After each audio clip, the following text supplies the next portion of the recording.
Hi friends, మీరు చూస్తున్న కథ పేరు దేవుడే మమ్మల్ని కాపాడతాడు. అనగనగా ఒక నది గట్టున ఒక ఊరు ఉండేది. ఊళ్ళో జనాలంతా ప్రశాంతంగా కలిసికట్టుగా ఉండేవారు. ఆ ఊళ్ళో ఒక గుడి ఉంది. రోజు గ్రామ ప్రజలు ఆ గుడిలో పూజలు చేసేవారు. గుడిలో పూజారిని ఆదరించేవారు. అలాంటి పండంటి ఊళ్ళో ఒక సంవత్సరం ఉధృతంగా వర్షాలు పడి నది పొంగి వరదలు వచ్చాయి. ఊరంతా నీళ్లు నిండిపోవడం మొదలైంది. ఊళ్ళో ఉన్న వారంతా వరదలను తప్పించుకోవటానికి తమ ఇళ్లను వదిలేసి పై ప్రాంతాలకు బయలుదేరారు. కొంతసేపటికి నీళ్లు నడుము దాకా వచ్చేసాయి. అందులో ఒక పెద్ద మనిషి గుడివైపు పరిగెత్తి పూజారి గారిని కూడా వారితో వచ్చేయమని ప్రాధాయపడ్డాడు. వరద నీళ్లు ఊళ్ళోకి వచ్చేసాయి. ఇంటి గడపల దాకా నీళ్లున్నాయి. పరిస్థితి ప్రమాదకరంగా ఉంది. మేమందరం ఊరు వదిలి వెళ్ళిపోతున్నాం. మీరు కూడా మాతో వచ్చేయండి అని అన్నాడు. ఆ పూజారి ప్రశాంతంగా, నా గురించి దిగులు పడకండి, నేను నిత్యం సేవించే నా స్వామి నన్ను కాపాడుతాడు, మీరు వెళ్ళండి అన్నారు. ఈ మాట విని ఆ పెద్ద మనిషి వెళ్ళిపోయాడు. పూజారి గుడిగట్ట నుంచొని జపం చేసుకుంటుంటే ఒక గుర్రపు బండిలో పోతున్న వారు కొంతమంది ఆగి పూజారి గారిని కూడా బండి ఎక్కమన్నారు. కానీ పూజారి గారు మటుకు నన్ను దేవుడే కాపాడుతాడు అని గుడిలోనే ఉండిపోయాడు. ఇంకొంచెం సేపటికి నీళ్లు మెడదాకా వచ్చేసాయి.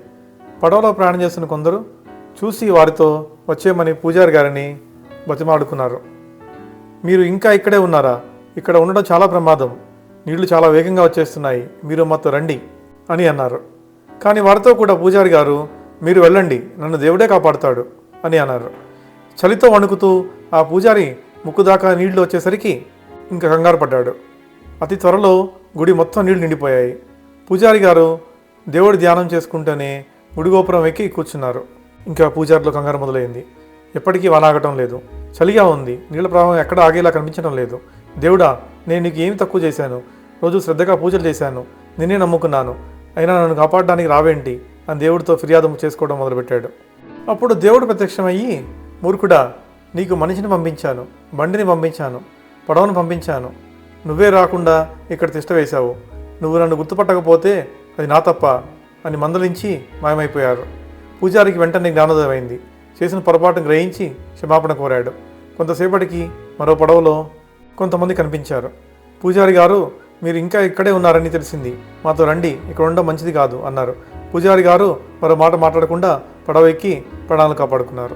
ఫ్రెండ్స్, ఈ కథలో మనం గమనించాల్సింది ఏంటంటే, మనం కష్టాల్లో ఉన్నప్పుడు దేవుడు ఏదో ఒక రూపంలో మనం సహాయం చేయడానికి వస్తాడు. కానీ మనం దాన్ని గుర్తించము, ఆ సహాయాన్ని తీసుకోము, మళ్ళీ దేవుడిని నిందిస్తూ ఉంటాము. కష్టాల్లో ఉన్న వారికి దేవుడు ఏదో విధంగా సహాయం చేస్తాడు. మనం గమనించాలి, సహాయాన్ని తీసుకోవాలి.